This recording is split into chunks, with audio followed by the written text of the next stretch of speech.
Hello friends, आज हम लोग बात करेंगे झारखंड के डिस्ट्रिक्ट गोड्डा के बारे में, जो होमगार्ड का नोटिफिकेशन जारी कर दिया गया है उसके बारे में। तो दोस्तों, यहाँ पे झारखंड के डिस्ट्रिक्ट होमगार्ड कब भर्ती होगा और इसमें क्या क्राइटेरिया है उसके बारे में बात करेंगे।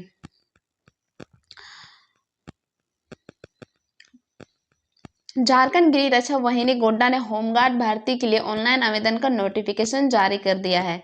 तो इसमें टोटल कितने पद है और नोटिफिकेशन क्या है, भारतीय डेट कब होगा, ऑनलाइन आवेदन फॉर्म अंतिम तारीख क्या है, वैकेंसी, खाली पद, हम सब कुछ के बारे में यहाँ पे बात करेंगे। इसमें क्या क्या लगेगा, क्या क्या नहीं। तो सबसे पहले हम यहाँ पे देखते हैं दोस्तों कि Jharkhand home defence crop Godda, मतलब ये गृह रक्षा वाहिनी के द्वारा होमगार्ड का नियुक्ति किया जाता है। और यह जो पोस्ट का नेम हो आपका होमगार्ड है। टोटल नंबर ऑफ पोस्ट, यहाँ पे वैकेंसी का जो है वो नहीं बताया गया है कि कितने पोस्ट होंगे, लेकिन ये बहुत जल्द यहाँ पे अपडेट कर दिया जाएगा। यहाँ पे देख सकते हैं दोस्तों, अपडेट अवेलेबल सून लिखा गया है, यहाँ पे देख सकते हैं। उसके बाद होमगार्ड की बात की जाए तो यहाँ पे भी रूरल और अर्बन, मतलब दो क्षेत्रों में किया जाता है, ग्रामीण और शहरी क्षेत्रों में। तो यहाँ पे देख सकते हैं ग्रामीण और क्षेत्रों दोनों को मिला के कितने वैकेंसी निकालेंगे वो बहुत जल्दी यहाँ पे अपडेट कर दिया जाएगा। नीचे हम बात करते हैं कि इसमें क्या क्या लगेगा। तो दोस्तों, यहाँ पे ऑफलाइन जो ऑनलाइन होता है, इसका स्टार्टिंग डेट और एंड डेट अभी तक अपडेट नहीं किया जाएगा, ये भी बहुत जल्द अपडेट कर दिया जाएगा।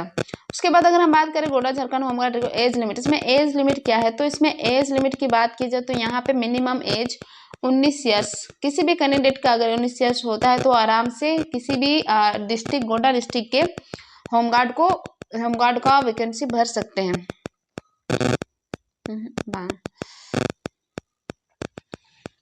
हेलो फ्रेंड्स, आज हम लोग बात करेंगे झारखंड के गोड्डा डिस्ट्रिक्ट में होमगार्ड का नोटिफिकेशन जो जारी कर दिया गया है उसके बारे में। तो देरी न करते हुए हम लोग सबसे पहले यहाँ पे देखेंगे कि इसमें क्या क्राइटेरिया है, कौन लोग एलिजिबल है, एज, क्वालिफिकेशंस, एग्जाम कब होगा, लास्ट डेट कब है, ठीक है। वो तो सारी चीजें हम यहाँ पे क्लियर करेंगे। तो यहाँ पे देख सकते हैं दोस्तों, यहाँ पे लिखा गया है कि झारखंड होमगार्ड की जो भर्ती होती है वो झारखंड गृह रक्षा वाहिनी द्वारा होती है, ठीक है।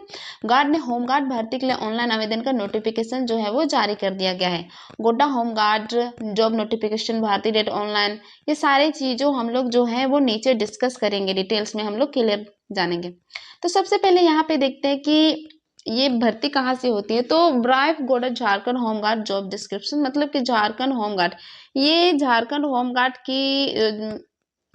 होमगार्ड की जो भर्ती होती है डिस्ट्रिक्ट गोड्डा की, तो ये गृह रक्षा वाहिनी के द्वारा लिया जाता है। नेम ऑफ पोस्ट की बात की जाए तो यहाँ पे दोस्तों जो पोस्ट होता है, तो ये अभी तक बताया नहीं गया है कि कितना पोस्ट पे वैकेंसी निकलेंगे, लेकिन बहुत जल्द अपडेट कर दिया जाएगा, क्योंकि नोटिफिकेशन आ जाता है तो ये भी बहुत जल्द ही अपडेट होगा कि भर्ती कब होगा। तो आप लोग जो है तैयारी करते रहिए। टोटल और पोस्ट बहुत जल्दी अपडेट कर दिया जाएगा, क्योंकि यहाँ पे लिखा है दोस्तों अवेलेबल सून।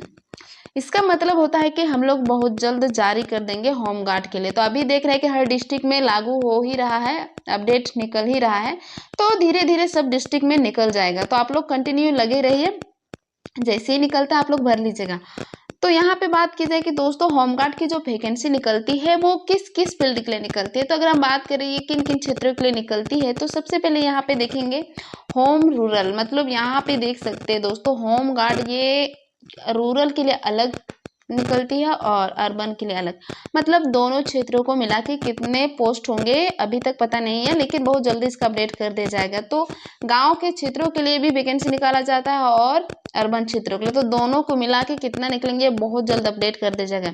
नीचे अगर हम बात करें कि इसका ऑनलाइन एप्लीकेशन स्टार्टिंग डेट कब है, तो ये भी जैसे ही पोस्ट वैकेंसी अपडेट कर दिया जाएगा उसके तुरंत बाद ही इसका डेट भी अपडेट कर दिया जाएगा।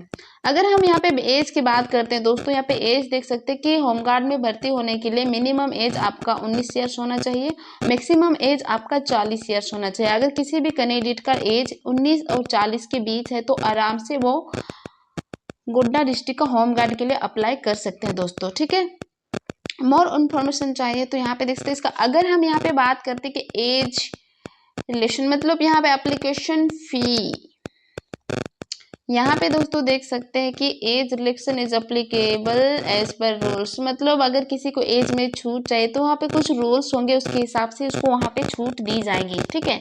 अगर नीचे यहाँ पे लिखा है कि application fee for all candidates, तो दोस्तों यहाँ पे मैं बता दूं कि किसी भी कैटेगरी के स्टूडेंट के लिए जो फ़ी है वो एक ही है, वो 100 रुपीज़ ही लगेंगे, चाहे वो एसटी हो, एससी हो या फिर ओबीसी हो, जनरल हो, या टोटल कैटेगरी के लिए जो फ़ी है आपका वो यहाँ पे 100 रुपीज़ ही लगेंगे। ठीक है, नीचे हम बात करते हैं कि mode of payment will be online other educations, मतलब कि ये सब बाद में जारी होगा, ये जितने भी यहाँ पे दिखाया गया है। अगर यहाँ पे उसका एलिजिबिलिटी चेक किया जाए तो मतलब कितना क्वालिफिकेशन होना है, तो दोस्तों यहाँ पे देख सकते हैं कि क्षेत्रों के हिसाब से क्वालिफिकेशन भी डिवाइड किया गया है। होम गार्ड रूरल के लिए, होम गार्ड मतलब जो ग्रामीण क्षेत्रों से बिलोंग करते हैं जो युवक युवतियां, तो उन लोग के लिए यहाँ पे क्वालिफिकेशन बहुत लो है। अगर वो 7वीं क्लास पास कर चुके हैं तो आराम से होम गार्ड का वैकेंसी को फिल कर सकते हैं। ठीक है, अगर हम बात करें शहरी क्षेत्रों की युवक युवती के लिए, तो शहरी क्षेत्रों के कैंडिडेट के लिए यहाँ पे मिनिमम 10th पास, तो आजकल के स्टूडेंट या कैंडिडेट कोई भी है वो 10th तो पास कर लेते ही हैं, लेकिन ग्रामीण क्षेत्रों में बहुत ऐसा होता है कि वो 7वीं तक पढ़ के छोड़ देते हैं। इसी वजह से वहाँ पे थोड़ा सा लो किया गया है, ताकि ग्रामीण क्षेत्रों और शहरी क्षेत्रों दोनों कैंडिडेट को मौका देना चाहिए। अप्लीकेबल फॉर मतलब इस होम गार्ड के लिए कौन कौन लोग अप्लीकेबल है, मतलब कौन लोग अप्लाई कर सकते हैं, कौन अप्लाई नहीं कर सकते हैं। तो दोस्तों यहाँ पे देख सकते हैं कि मेल एंड फीमेल बोथ, मतलब दोनों मेल और फीमेल दोनों इस होम गार्ड के लिए अप्लाई कर सकते हैं।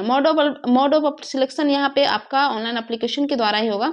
सिलेक्शन प्रोसेस की बात की जाए तो दोस्तों यहाँ पे आपका फिजिकल टेस्ट होगा, सबसे पहले आपका फिजिकल टेस्ट होगा, उसके बाद हिंदी राइटिंग एबिलिटी टेस्ट, आपका रनिंग होगा, रनिंग के बाद ही आपका हिंदी राइटिंग, अगर आप रनिंग में पास कर जाते हैं, लॉन्ग जंप, हाई जंप इसमें पास कर जाते हैं तो आपका हिंदी राइटिंग एबिलिटी टेस्ट आप इसमें अगर पास करते हैं तो थर्ड जो प्रोसेस है आपका टेक्निकल एफिशिएंसी, मतलब कि टेक्निकल में भी आपको कुछ आना चाहिए।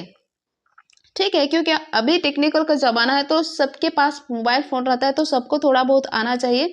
लास्ट प्रोसेस आपका जो है डॉक्यूमेंट वेरिफिकेशन, ये तीनों को आप क्रॉस कर जाते हैं दोस्तों, तो आपको लास्ट में आपको डॉक्यूमेंट सही होना चाहिए। सारी चीज़ें जो यहाँ पे होम गार्ड के लिए मांगा जाता है वो सारी चीज़ आपके पास होना चाहिए, ताकि आप जब भी डॉक्यूमेंट वेरिफिकेशन के लिए जाए तो आपका सब कुछ सही पाया जाए। ठीक है, तो यहाँ पे देख सकते हैं ये टोटल चीज़ें मैं आप लोग को डिक्लेयर कर चुकी हूँ। अगर हाइट की बात करें तो नीचे देख सकते हैं इसमें हाइट कितना है। तो दोस्तों शारीरिक मानक मतलब लंबाई पुरुष के लिए कितना होना चाहिए, 162 सेंटीमीटर ओबीसी और बीसी के लिए, 157 सेंटीमीटर है एसटी और एससी के लिए, ये मेल के लिए है। फीमेल की बात की जाए तो यहाँ पे 148 सेंटीमीटर, मतलब ऑल कैटेगरीज, वो एसटी एससी या ओबीसी या जनरल से बिलोंग करते हैं, वो टोटल के लिए यहाँ पे 148 सेंटीमीटर होना चाहिए दोस्तों। सीना पुरुष की बात की जाए तो ओबीसी और बीसी के लिए 79 सेंटीमीटर उसका चौड़ाई, मतलब पुरुष सीना होना चाहिए मेल का, और एसटी एससी की बात की जाए तो 76, मतलब यहाँ पे 3 3 का डिवाइड किया गया है, माइनस किया